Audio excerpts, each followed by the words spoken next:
Get me that signal. We need more power.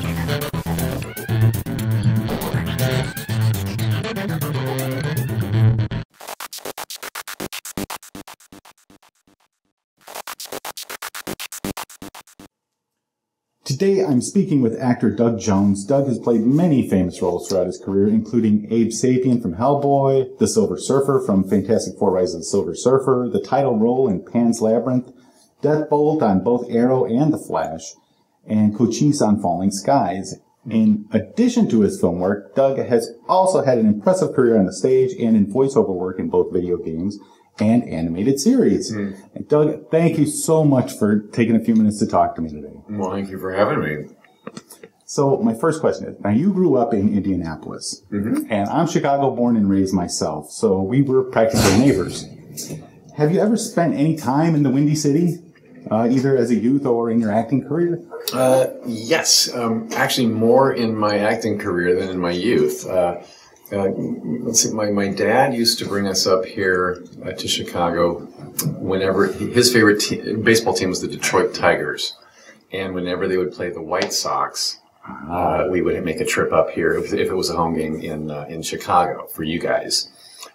We would be rooting for the wrong team, of course, but those were my first brushes with Chicago. And then as an adult, once my acting career took off, one of my first gigs that went worldwide was the Mac Tonight campaign for McDonald's. McDonald's being headquartered here in Chicago, they would have their conventions here for their franchisors and all that. And so I would make those personal appearances here, and then I did a training video for McDonald's here as well to train other Mac Tonights how to be Mac Tonight out in the field at the store visits, and then I've shot other short films. I think I've done a feature here ever, but yeah, back and forth. And then of course now my last two trips here business wise were for Wizard World's Comic Con, Chicago Comic Con. Yes, I love Wizard World. Oh, it's a great big show here too. So yeah, no, I've had that, and I have lots of friends here, some family here, and one of my brothers lives here now, so there's always a reason to come back. After college, you worked as a mime for some time, and that's not a typical jumping off point for aspiring actors. What made you decide to learn to mime? I didn't really decide, you know what, I want to be a mime. I don't think anybody ever has come to that decision. But when I was in college my freshman year, a senior at Ball State University, lived in my same dorm, and he was the leader of the mime troupe called Mime Over Matter. And he saw what I'm doing right now. He saw that I talk with my hands. I'm a tall, skinny guy, very animated. And he was like, you'd make a good mime. Come see one of our shows. I did. I fell in love with the art form. I fell in love with their troupe, and I joined and was a mime at Ball State University for 4 years, and so it was kind of like a self-taught, self-training thing among our group that and a skill set that I use to this day. I was very, very, very blessed that art form found me so early in life, because I didn't realize the career training that would be for me. I had no idea where that was headed. That was what I was going to ask you, is if it's helped you with any of the roles you've performed. Well, sure. Being aware of your body and where mime is communicating without verbal dialogue. It's all expression. It's all creating things that aren't there, like a wall, and I can't get through it. And so you're telling a story, and we would write skits that had a storyline, either funny or sad or touching or whatever, with no verbal dialogue, written or spoken. So we had to get that across, affecting all kinds of characters, everything from the aged to the very young. Even did a piece called The Life Cycle, where I start as a baby and end up growing up into an old man. So playing that entire range physically and making an audience try to believe. That's my task, to make them believe that I'm actually a baby and actually an old man and everything in between. So I did learn a lot about posture, about nonverbal dialogue, about visual dialogue. Yeah. Can you remember any really funny experiences you had while you were being a mime? One of my favorites was, because when you're a mime and you're living in the Midwest, you get a lot of those gigs that they want to pay you a little something if you come to the nursing home to do a little show for the people. Or I made a little side income doing all kinds of like the Kiwanis Club, the Rotary Club, after dinner entertainment for these various groups, and the Mason network of people, Eastern Star, Girl Scouts, Boy Scouts, churches, schools, parades, whatever, nursing homes. That's the venue. That's not optimal because there were two older women in the front row. I was there with a friend of mine, and we're doing a little show for in the rec room of this nursing home.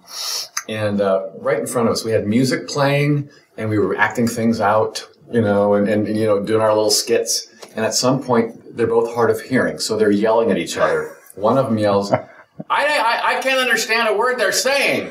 And the other lady says, yeah, I didn't either. And we were just like, how do you hold yourself together when that's what you're hearing in the front row? So we're kind of like, you can't explain. We're mimes. We don't talk. You can't break the show to do that. Oh, that's funny. You were in one of my favorite episodes of Buffy the Vampire Slayer ever. It was a very creepy episode. It was called Hush, which was actually nominated for several Emmys. What was it like working on Buffy and working under the direction of a young Joss Whedon early in his career? Joss Whedon is a genius, and he's wonderful. And he was the executive producer, showrunner of Buffy the Vampire Slayer. And he came out of his office and wrote that episode and directed that episode, which, in episodic television, the director of every episode is different. The writers are always switched out as well. Mm-hmm. So for him to write and direct that episode, we knew it was special going in, and, that he was giving his personal attention to that particular episode. Also, and to write it and construct it so that over half of it was done with no verbal dialogue again. The gentleman that I was the leader of the gentleman in the Hush episode. And we stole everyone's voice out of the city so that we could do our dastardly work of cutting out hearts and collecting them in jars. It's a long story if you haven't seen the show, but it turned out to be one of the most engaging episodes ever, from what the fans tell me. Yes, because and the network was scared that if you take verbal dialogue away, that you're going to lose one of the senses, and that people will get bored and flip channels. That's their biggest worries. Right. They're going to lose viewers. But by taking the sound out, it really makes every other sense. You lean in and you really pay attention to that show now, right? That's what they found out was it was a highly rated, highly engaging episode, and award nominated, as you said. So, and to this day, Buffy fans are still out there, very much alive, and I love you all for that. And I'm told that that's one of their two favorite episodes ever, Hush, and also Once More with Feeling. Once More with Feeling, the musical episode. Yeah. So I'm glad to be in the top two of the fans' favorites. That's very sweet. Was this your first experience with wearing extensive makeup and prosthetics for a role? Buffy? Yeah. No. I'd been doing that was in 1999, and I started my acting career in 1986. So, and in one of my early gigs, my first paid job ever was a dancing mummy for Southwest Airlines commercial. Really? So, yes, I've been wrapped from head to toe in something monstery from the very beginning. Yeah. Hocus Pocus is one of my favorite movies that I watch. We watch every Halloween with the kids. And you played Billy the Zombie. I did. You were hilarious in that role. I love the role of Billy. And the movie has become something of a cult classic, with people still clamoring for Hocus Pocus 2.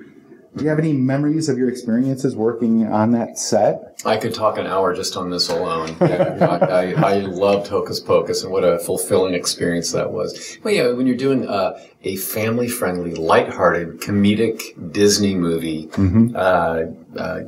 That's kind of the things I like to watch too. I've been in a lot of dark material and sci-fi and horror and whatnot, but something that's lighthearted and funny and family friendly. That's really more what I like to watch. So Hocus Pocus was very and again I got to work with Bette Midler, for crying out loud. I've been a fan of hers anyway. I had her albums when I was in college. I would listen to her music, and And then Sarah Jessica Parker, I'd already been a fan of hers, and Kathy Najimy had just come off of Sister Act before that. Yes. So yeah, I was working among this is fantastic, yeah. And Thora Birch was as a child actor was quite a name by then too. She'd done Patriot Games with Harrison Ford and so forth. She was the kid of the day. So it was just a great experience. And Kenny Ortega, our director, was a choreographer, so he came from a dance background.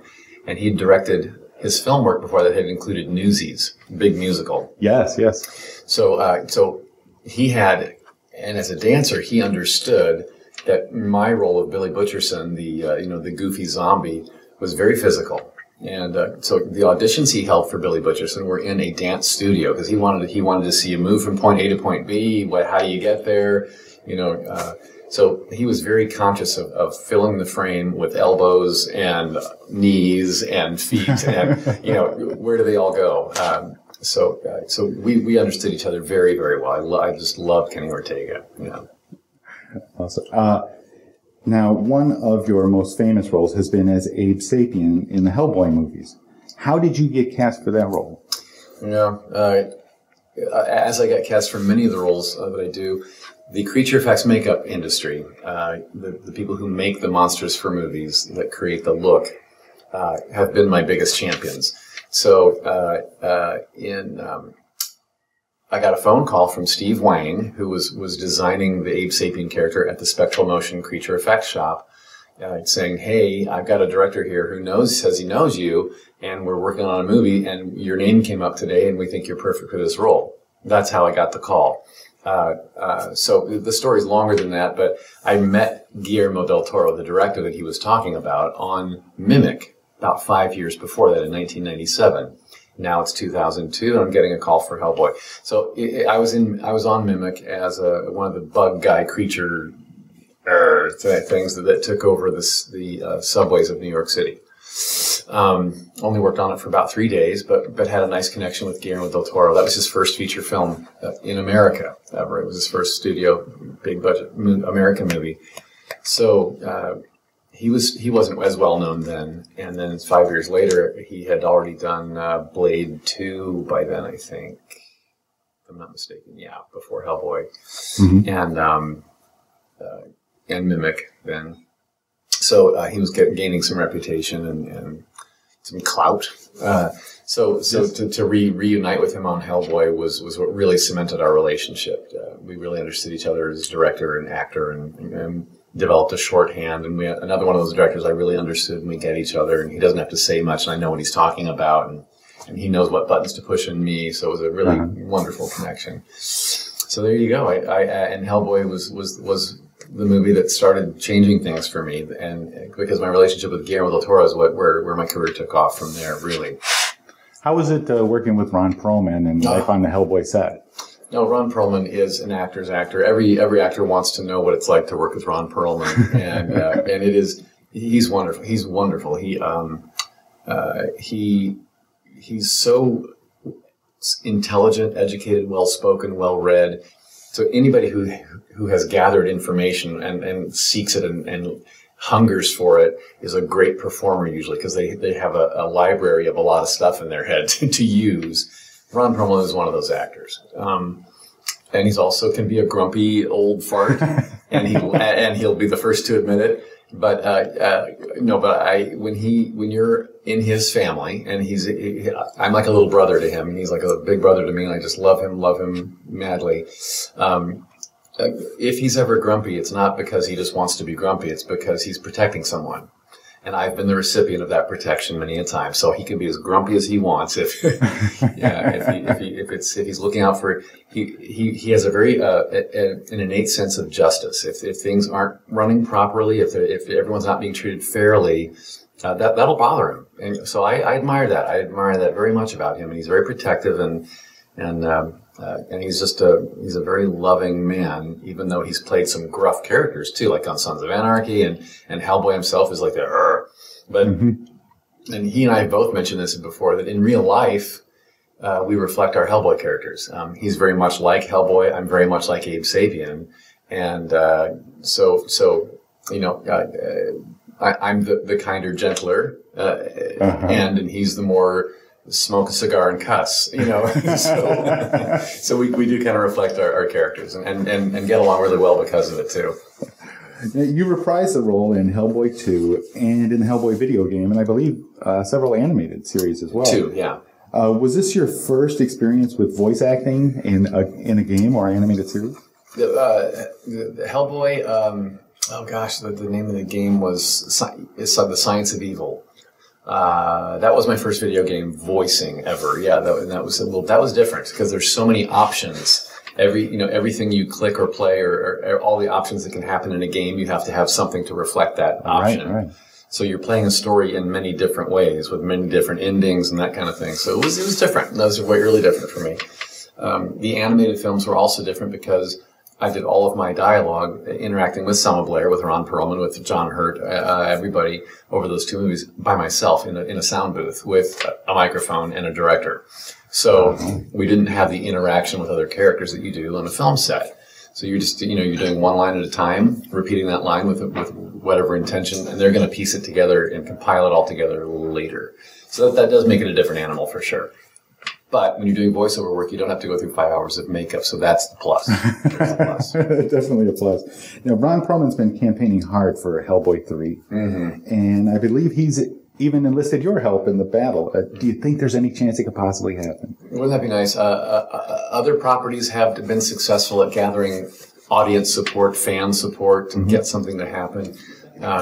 That's his hope, I think. Hellboy 3, if it's made, Guillermo del Toro has talked about wanting a bigger budget this time than he had for the first 2. Is there a guaranteed... I think the question, I'm not an expert on why, if we all creatively want to do it, Ron Perlman and I, Selma Blair, Jeffrey Tambor, we all want to come back. Guillermo wants to come back. He's got a part 3 in mind. So if we all creatively want to do it and it's not being made yet, it's usually a money issue. It's usually a studio issue. That's outside my expertise, so I'm not sure why it hasn't been made yet. But Ron Perlman taking to Twitter and creating a hashtag Hellboy3. That's the Roman numeral 3. So Hellboy III, hashtag Hellboy III. And he said, let's get this trending. So I saw that on my Twitter feed and was like, I'll help. So I responded right away. And so our back and forth got a lot of attention, and it was trending within the day, and has stayed there, with just an awful lot of fan, participation, and it's been really lovely and wonderful to see. And that's just, I think Ron was wanting to send a message to the money people that are out there in the studios that be, and the powers that be, to say, if you make it, they will come. Here they are. They're voicing up and saying that they're here and they're waiting for it. So I think that's the message we're trying to send. Awesome. Well, I'm really hoping for it there. I can't wait. Thank you. I'm hoping it comes out. You were the title character in Pan's Labyrinth, which was also directed by Guillermo del Toro. Yes. Which was in Spanish. Did you know Spanish when you got the role? I did not know Spanish. I had taken 2 years of Spanish in high school, but that doesn't mean I knew it. That was the hardest thing and the most scary thing I've ever done, was taking Pan's Labyrinth on a 5-hour makeup application for the Fawn character and I also played the Pale Man. So 2 characters, each with like 5 or 6 hours of makeup application. And for the Fawn character, reams and reams of Spanish dialogue. All the exposition came from me to explain to little Ophelia where she comes from, who she is, where she needs to get back to, blah, blah, blah. So it's important dialogue. And I didn't want to just like wing it. So I buckled down and learned the Spanish language for the film. I can't speak it on the street, but I did my best. But that, like I said, Hellboy was a career changer for me. Pan's Labyrinth was a life changer for me. That was the movie where the press and the studio system started calling me an actor and a movie star, as opposed to that guy who wears weird stuff and does armpit farts. And is he a stuntman? Is he a movement specialist? What do we call him? So Pan's Labyrinth was when they broke down and called me an actor, which I was really tickled pink about because I've been an actor all along. Right. But in that character. In that movie, I was the only American actor in the film that had English as a first language. So when it came time to open the film in the U.S., I was the one who did all the interviews and the press for it, along with Guillermo, our director. But from the cast, I was the go-to guy for interviews and for hosting screenings all over the country and doing the whistle-stop tour for press and all that. So that really was a game changer for me. When you find yourself on the red carpet at the Oscars being interviewed by Joan Rivers, you realize your life has changed a little bit. Yeah, so that was a wonderful ride to go on. When you were working on it, did you realize at the time that it was going to be something special? Yes. Oh, yeah. When I read the script, I knew it was something special. I was wiping tears away going, this is beautiful. And knowing that Guillermo del Toro would be directing it, I knew we were in very good hands and that it would come out as written, But it's a Spanish language film. Would that play all around the world as big as it did? That was the unknown. Right. But then come to find out, when it opened in the States, it was, I think, if I'm not mistaken, I think it was the largest grossing Spanish language film of all time. So I guess it did okay. And with 6 Oscar nominations and Golden Globe nominations, BAFTA nominations, just awards in every country. So again, a brilliant ride to go on. You mentioned you were the Pale Man as well. Mm-hmm. What was it like playing a character with no eyes, with your eyes in your hands? Could you see at all? The eyes in my hands didn't really work. Right. So that was an effect. My vision, I had the mask went over my eyes here, but I had these big nose holes. Like if you see them, they were so I could kind of look down one that way and one that way. So I had kind of a cross-eyed vision like this. So I oftentimes cannot see very well in whatever mask or makeup I'm in. Right. So it's great to get a layout of the room, find out where everybody else is, what action is taking place in the scene, what props do I need to pick up, who do I need to interact with here, and here, and to map that all out ahead of time by doing this. Okay, this is there. So getting the geography of the room and what do I need to do in that room it's imperative to know ahead of time and rehearse that. So when the camera rolls, it looks like I can see fine. I live in here all the time, of course. It's a bit of a trick.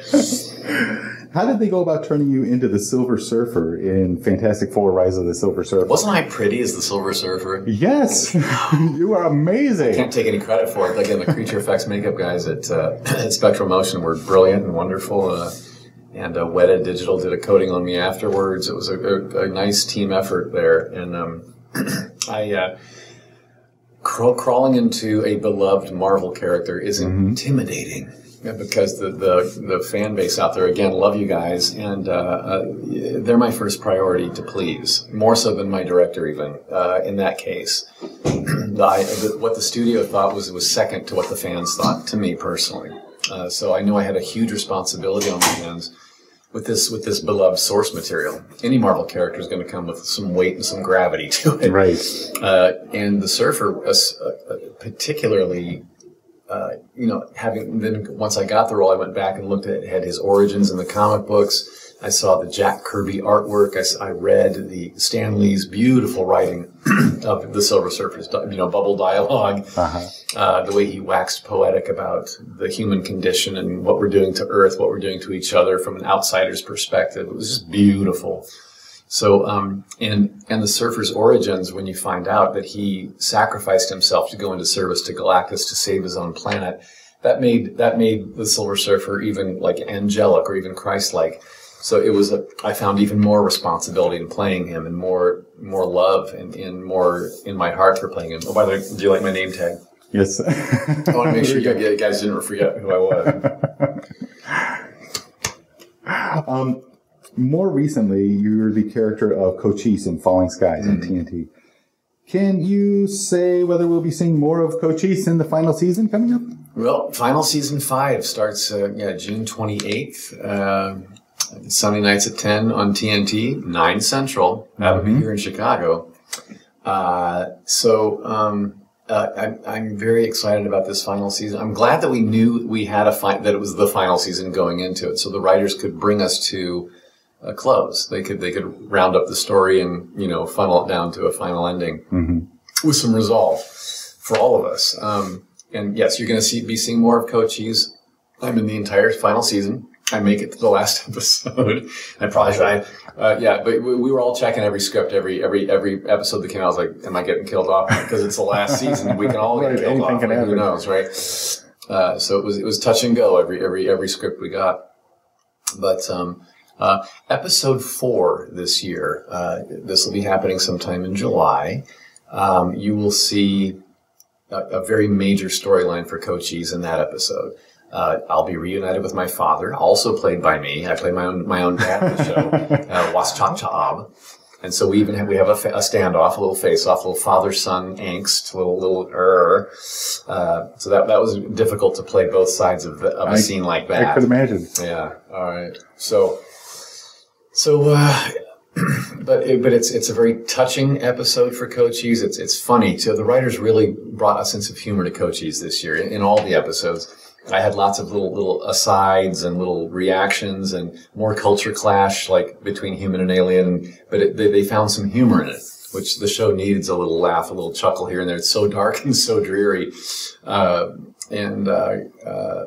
rightfully so. It's survival. It's a post-apocalyptic survival story. So of course it's got to be dark. But yeah, you'll see Cochise still being a friend to the humans. Even at the disagreement of his father to do so. His dad believes that he should,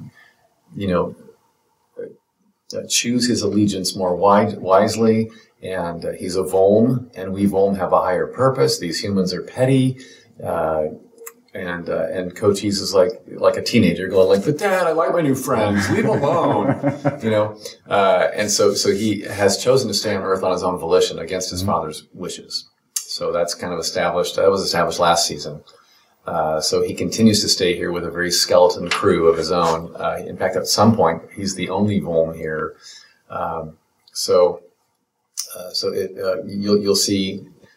You'll see him still interacting with more characters this time too, though. Not just Noah Wiley as Tom Mason, but it's not just and Will Patton too as Colonel Weaver. Those were my main interactions in previous seasons. It's been broadened out this year. I have a great storyline in that big episode 4 for me with Ann Mason, played by Moon Bloodgood, and also the middle son, Connor Jessup, who plays Ben Mason. And another episode, I've got a lovely little storyline with Maggie, played by Sarah Carter. Mm-hmm. And so when I have a lot of moments with Dingon, the character played by Trevor Etienne. So he's the other intellectual engineer type mind on the team. So he and I have to reconnoiter a lot and strategize and all that. So yeah, you'll be seeing a lot of me here and there. Now it's an expensive character to shoot because I'm in a full makeup again, so it takes a village to get me ready.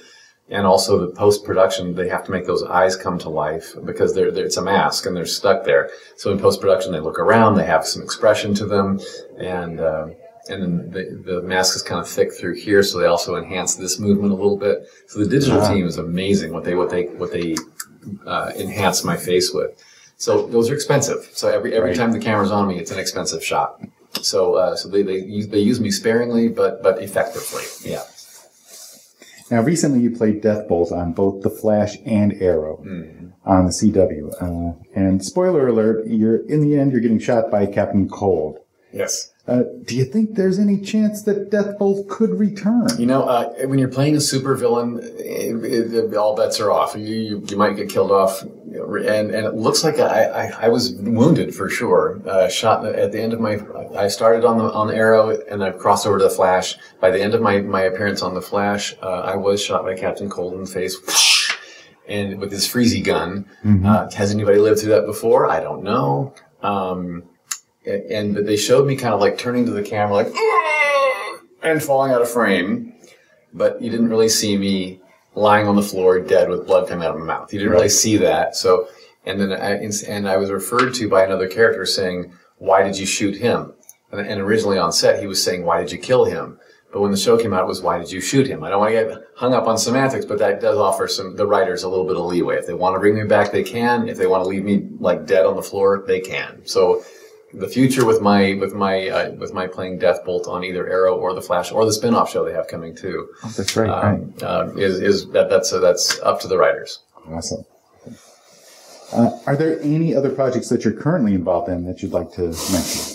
Yes, I'm also this summer. I'm recurring 2 more episodes of The Strain. I did the season finale last year as the leader of the Ancient Vampires. I am returning as the leader of the Ancient Vampires in episode 1 of season 2, which starts July 12th on FX channel. Also Sunday nights at 10. So record one, watch the other if you're doing the Falling Skies Strain back and forth. And also, I play a second character in The Strain in the season opener on July 12th. The opening scene of the show is a flashback, and you'll see how the Master became the Master, and I might be a part of that storyline. So it's a rather another head-to-toe makeup for me, and I had a big ball working on that. And that's also a Guillermo del Toro produced show. Yes. Another Guillermo del Toro project coming in October 16th. Crimson Peak opens in theaters everywhere. So I am a couple of key ghosts and a couple of key scenes in Crimson Peak. That's all I can tell you about that. So, yeah. What about outside of acting? What are you really passionate about? Well, I have a couple of charities that I love. I started two scholarships. Good heavens. Yes. So we need to educate people so they don't have moments like that. A scholarship fund, this is the Doug Jones Endowed Scholarship Fund at Ball State University, where I come from, for theater and dance students. And also a Doug Jones Endowed Scholarship Fund at Asbury University in Kentucky, where some of my mother's family comes from. And that was a legacy to leave behind for her after she passed away, that I started that scholarship fund. And I also am a supporter and a lover of the Children's Miracle Network. I went to one of their functions recently with Marie Osmond hosting it. Marie Osmond and John Schneider were 2 of the founders of the Children's Miracle Network. Really? About 15 years ago. Okay. And so I got quite an earful from Marie Osmond personally about why she does this. She's very, very passionate about children. And I found out that Children's Miracle Network services 170 children's hospitals across North America, and that, oh gosh, what was the statistic? Every 6 minutes, I gotta get these numbers right, but something like thousands of children are admitted to a children's hospital that is in the Children's Miracle Network every 6 minutes or something crazy like that. And they'll be servicing about 1.5 million kids throughout the next year. So that's money well spent, and money donated to a Children's Miracle Network stays in the region where you donated it, to that hospital. 100% of the proceeds go to the kids. It's not pilfered off into the corporate structure at all. They get their own funding for that, but if you donate, it goes to the kids. And it's like, nobody can say that. You know what I mean? Yes. I'm a big fan of theirs. You know. Doug, thank you so much for taking a few minutes to talk to me. I told you to let you get to work now. Yes, I have a photo shoot to do now. Yes, I'm very excited. Thank you. Thanks.